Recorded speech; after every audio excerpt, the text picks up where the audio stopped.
दोस्तों, आप सभी का स्वागत है मेरे चैनल में।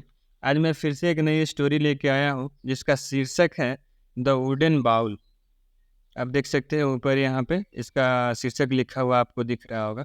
तो इसका यही शीर्षक है द वुडन बाउल। तो हम लोग बिना देर किए इसको शुरू करेंगे। तो आइए देखते हैं कि इस स्टोरी में क्या है। बहुत ही शिक्षाप्रद और बहुत अच्छी स्टोरी है। अच्छा लगेगा, मैं उम्मीद करता हूँ ऐसा। तो आइए हम बिना देर किए शुरू करते हैं। तो वंस यानी एक बार, there was an old man यानी एक बूढ़ा व्यक्ति था। ही लिव्ड अलोन, वो अकेला रहता था। As his wife had died, as means जैसा कि उनकी पत्नी, वाइफ मीन्स पत्नी, मर चुकी थी। हैड डाइड का यूज किया गया है तो ये पास्ट परफेक्ट टेंस है। तो वहाँ पे हैड और V3 का यूज किया जाता है। तो हैड डाई का V3 होता है डाइड, डाइड। तो हैड डाइड मीन्स मर चुकी थी, वहाँ पे चुकी थी या मर गई थी, ऐसे सेंटेंस के लिए यूज किया जाता है। His hands were shaky and his I site was blood. His hands यानी उनके हाथ, शेकी मीन्स कांपने लगे थे। शेक मीन्स होता है कांपना या थरथराना। तो उनके हाथ कांपने लगे थे। And his I site was blood. I site means होता है आंखों से दिखने को, यानी आंखों का दृश्य था। वॉज ब्लड, वो धुंधला हो चुका था, यानी उनके हाथ भी कांपने लगे थे और उनके आंखों से धुंधला दिखने भी लगा था, वो इतने बूढ़े हो चुके थे। He could not even walk properly. He could not even walk properly, वो अच्छे से चल फिर भी नहीं सकते थे।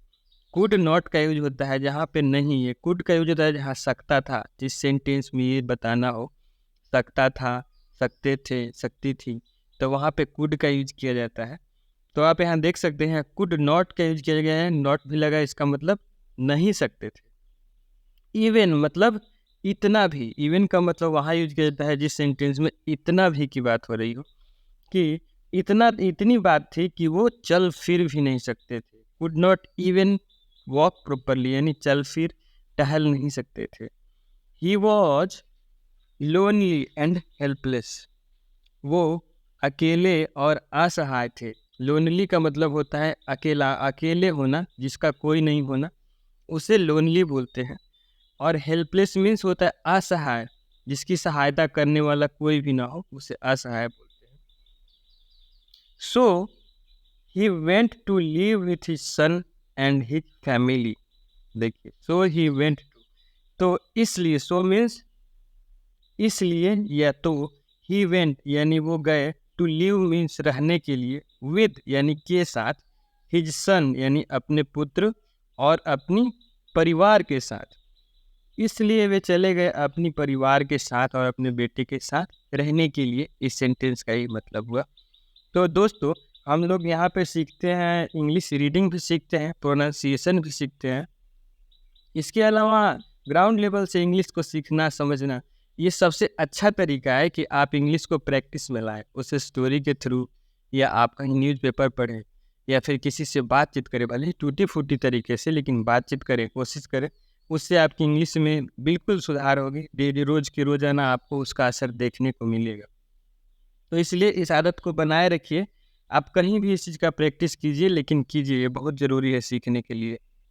इसलिए बुक रीडिंग और स्टोरी रीडिंग बहुत ज़्यादा ज़रूरी हो जाता है जब इंग्लिश सीखने के बारे में बात की जा रही हो तो इसलिए हम इसे कंटिन्यू रखेंगे। अगर आप लोग को इसके अलावा भी जैसे टेंस सीखना हो, पार्ट्स ऑफ स्पीच हो, या फिर कॉम्परेटिव सुपरलेटिव डिग्री की बात हो, तो इंग्लिश के बारे में हर वो एक ग्राउंड लेवल से सीखने के लिए जो कुछ भी ग्रामर की ज़रूरत होगी तो हम उसे भी पढ़ा सकते हैं, उसके बारे में भी सीख सकते हैं। तो आप लोग कमेंट्स में बताएंगे तो मैं ऐसा कर पाऊँगा, और नहीं स्टोरी के थ्रू हम लोग रोज़ाना इसका प्रैक्टिस जारी रखेंगे। तो आइए हम फिर से आगे देखते हैं। As as he sat down, as he sat down जैसे कि वे बैठे, सैट डाउन का मतलब है नीचे बैठे। फॉर लंच यानी लंच करने के लिए। At the table with the family, at the table का मतलब होता है टेबल पर, विद द फैमिली मतलब परिवार के साथ। He was unable to eat properly, he was unable, unable का मतलब होता है अयोग्य होना, अयोग्य का मतलब कि आप किसी काम को नहीं कर सकते या नहीं कर पा रहे, तो हम क्या बोलेंगे, I am unable to this. जैसे मान लीजिए कि I am unable to ride bicycle, मान लीजिए आपके पैरों में चोट लग चुकी है, आप साइकिल नहीं चला पा रहे हैं, तो आप क्या बोलेंगे, I am unable to ride bicycle. तो अनेबल का यूज होता है जहाँ पे आप काम को नहीं कर सकते या अयोग्यता को दर्शाने के लिए। तो he was unable to eat properly, वो खाना खाने के भी योग्य नहीं थे। ठीक है, ईट प्रॉपरली मतलब अच्छे से खाना, अच्छे से खाना भी नहीं खा पा रहे थे। हिज हैंड्स, उनके हाथ, एंड आई साइट, और उनकी जो देखने, आंखों के देखने की क्षमता जो थी, मेड इट डिफ़िकल्ट, यह उनके लिए मुश्किल बना दे रही थी, फॉर हिम, उनके लिए, टू इट प्रॉपरली, जिससे वे खाना नहीं खा पा रहे थे, क्योंकि उनके हाथ हिल रहे थे और आंखों से धुंधली दिख रही थी। The food fell off his spoon, उनके खाना, फेल ऑफ का मतलब होता है गिर जाना, फॉल मीन्स गिरना होता है, अब फॉल का वर्ब सेकंड होता है फेल, फॉल फेल, और थर्ड जो फॉर्म होता है वो फॉलन होता है। तो यहाँ पे फेल है तो वर्ब सेकंड लगा हुआ है, तो फेल ऑफ का मतलब गिर जाना, ऑफ हिज स्पून यानी उनके चम्मच से खाना गिर जा रहे थे, ऑल टू द फ्लोर यानी कि फ्लोर पे यानी पक्के पे या उनके जो फर्श थे, फर्श पे गिर जा रहे थे। As the soup spoiled his clothes, और उनको जो सूप पीने के लिए दिया गया था तो उनके हाथ हिलने की वजह से उनके कपड़ों पे गिर जा रहे थे, जिससे स्पॉइल का मतलब होता है गंदा होना, तो उनके कपड़े गंदे हो जा रहे थे जब सूप गिर रहे थे। तो he also spilled water, he also spilled water on the table cloth. देखिए, स्पिल का मतलब होता है किसी चीज़ को बहा देना या गिरा देना, तो ही ऑल्सो स्पिल्ड यानी उनके द्वारा पानी भी गिर जा रहे थे, on the table cloth, table पे जो कपड़े बिछाए जाते हैं उन पे पानी भी उनसे गिर जा रहा था, वो पानी भी नहीं पी पा रहे थे।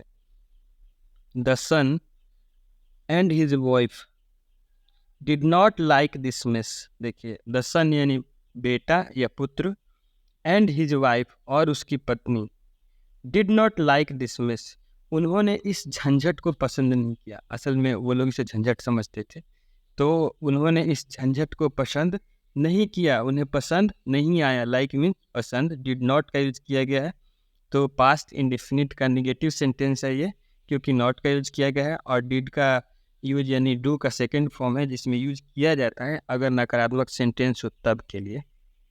तो उनके बेटे और बहू ने इस झंझट को पसंद नहीं किया करते थे, सो इसलिए they set a small table in the corner, उन्हें अपने पिता की ये सब ये सब जो चीज़ें थी, जैसे खाना का गिर जाना, आंखों से नहीं देखना, नहीं दिखना, और वो नहीं खा पा रहे थे खुद से, और टेबल गंदे हो जा रहे थे, इस वजह से वो लोग क्या किए, इसे झंझट समझते थे, और सो इसलिए वो लोग अपना एक छोटा टेबल को घर के कोने में रख दिए। दिस सेट का मतलब वहाँ पे लगा दिए, सेट करना मतलब उससे निश्चित कर देना, एक छोटे टेबल को किनारे में या कोने में। सिंस, क्योंकि he had broken a dish और टू, क्योंकि उनके द्वारा एक या दो बर्तन टूट चुके थे। ब्रोकन मीन्स टूटा हुआ, ब्रेक का मतलब होता है तोड़ना, और उसका भीटू होता है ब्रोक, अब भीतरी होता है ब्रोकन, तो ब्रेक, ब्रोक, ब्रोकन। तो देखिए आप, ही हैड ब्रोकन यानी वो तोड़ चुके थे या उनसे टूट चुका था, अडिस यानी एक बर्तन या दो बर्तन।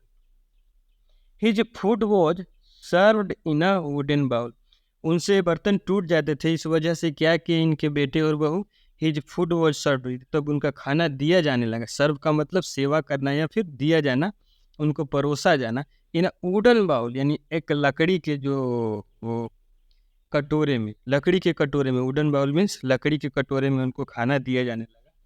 There the old man was made to eat alone, वहाँ द ओल्ड मैन यानी वो बूढ़ा व्यक्ति, was made to eat alone, उसे अकेला छोड़ दिया जाता था खाने के लिए। मेड टू ईट अलोन का मतलब अकेला बनाया जाना, मेड का मतलब, मेक का मतलब बनाना होता है, मेक का भर्व टू जो होता है वो मेड होता है, और भर्व थ्री भी होता है वो भी मेड ही होता है।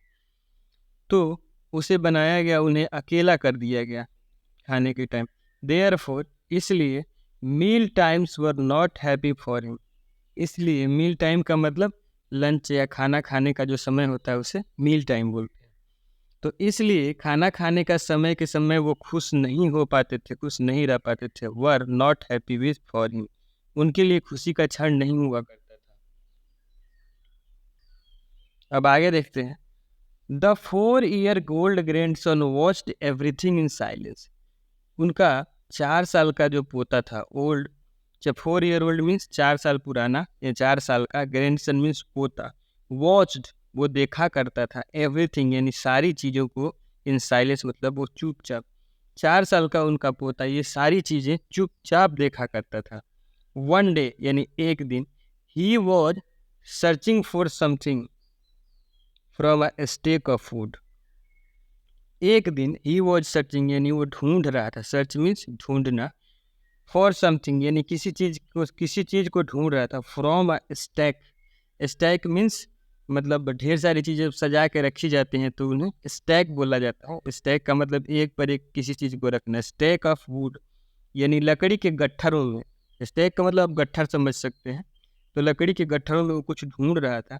एंड कलेक्टेड और जुटा लिया some wood scraps from the floor. और ढूंढते ढूंढते वो क्या किया कि लकड़ी के कुछ छोटे टुकड़ों को, स्क्रैप्स मीन्स छोटे टुकड़े, तो लकड़ी के टुकड़ों को जुटा लिया फ्रॉम द फ्लोर यानी उस स्टैक से, जो गट्ठर था लकड़ी का उसमें से वो छोटा टुकड़ा निकाल लेता है। His father did not know what he was doing. उसके पिता नहीं समझ पा रहे थे कि वो क्या कर रहे। हिज फादर यानी उसके पिता, डिड नॉट नो नहीं समझ पा रहे थे या नहीं जाने, वॉट ही वॉज डूइंग कि वो क्या कर रहा है। ये WH वाला सेंटेंस है, ये पास्ट इंडिफिनिट का नहीं, पास्ट कंटिन्यूअस का WH वाला है, तो इसमें क्वेश्चन मार्क वाला जो होता है वो वाला, वाट ही वॉज डूइंग कि वो क्या कर रहा है, वो उसके पिता नहीं समझ पा रहे थे। ही आस्क्ड हिम, उन्होंने उससे पूछा यानी अपने बेटे से पूछा, व्हाट आर यू मेकिंग, तुम क्या बना रहे हो। मेक मीन्स बनाना या तैयार करना, तुम क्या बना रहे हो। The boy replied innocently. देखिए, बॉय रिप्लाइड इनोसेंटली, इनोसेंटली का मतलब होता है मासूमियत से, तो वो लड़का है वो मासूमियत से उत्तर दिया, oh I am making a little bowl for you and mama. देखिए, मैं बना रहा हूँ, क्या बना रहा हूँ, एक छोटा कटोरी बना रहा हूँ आपके लिए और मम्मी के लिए। देखिए, आप यहाँ ऊपर देख सकते हैं, ये छोटा बच्चा अपने मम्मी और पापा के लिए ये कटोरी बना रहा है, ऐसा वो बोल रहा है इस स्टोरी में। उसके मम्मी पापा पूछ रहे हैं, आप यहाँ लकड़ी के गट्ठर को देख सकते हैं आगे पीछे, तो ये बच्चा है 4 साल का, वही बना रहे। इस स्टोरी के बारे में यही लिखा हुआ है। अब आगे हम लोग देखेंगे नहीं, कितनी अच्छी स्टोरी है, कितनी सीख देने वाली है, इसके अलावा बहुत मज़ेदार भी है। मैं आप दोनों के लिए छोटा कटोरी, लकड़ी का कटोरी बना रहा हूँ। When I grow up, जब मैं बड़ा होऊंगा। I grew up means बड़ा होऊंगा। when का मतलब जब मैं बड़ा होऊंगा। I will serve you food in that bowl. I will serve you food, मैं आप लोगों को खाना दूंगा in that bowl, इसी कटोरे में, इसी लकड़ी के कटोरे में। जब मैं बड़ा होऊंगा तो आप सबों को खाना दूंगा। वो छोटा बच्चा बोलता है अपने मम्मी पापा से जब वो लोग पूछते हैं। तो आगे देखिए, his words made the parents speechless. उसके शब्द जो थे, उस 4 साल के छोटे बच्चे के शब्द, मेड द पेरेंट्स स्पीचलेस, निशब्द बना दिए या उनको अवाक कर दिए। वो 4 साल का जो बच्चा था वो बोला कि जैसे आपने दादाजी को लकड़ी के कटोरे में खाना दिया है, वैसे मैं भी आप लोग के लिए बना रहा हूँ कि जब मैं बड़ा होऊंगा तो आप लोग को मैं भी दूंगा इसी लकड़ी के कटोरी में खाना। ऐसा बोलने की वजह से वो लोग अवाक रह गए। स्पीचलेस यानी निशब्द होना, कुछ भी बोलने के योग्य नहीं रह पाना, उसे स्पीचलेस बोलते। तो उसके माता पिता स्पीचलेस हो गए। दे रियलाइज देयर मिस्टेक, उन्हें अपनी गलती का एहसास हुआ। रियलाइज का मतलब एहसास करना, देयर मिस्टेक मीन्स गलती, अपनी गलती का उन्हें एहसास हुआ। दैट इवनिंग यानी उसी शाम, द ओल्ड मैन्स सन, उस बूढ़े व्यक्ति का पिता, वेंट टू हिम, उसके पास गया।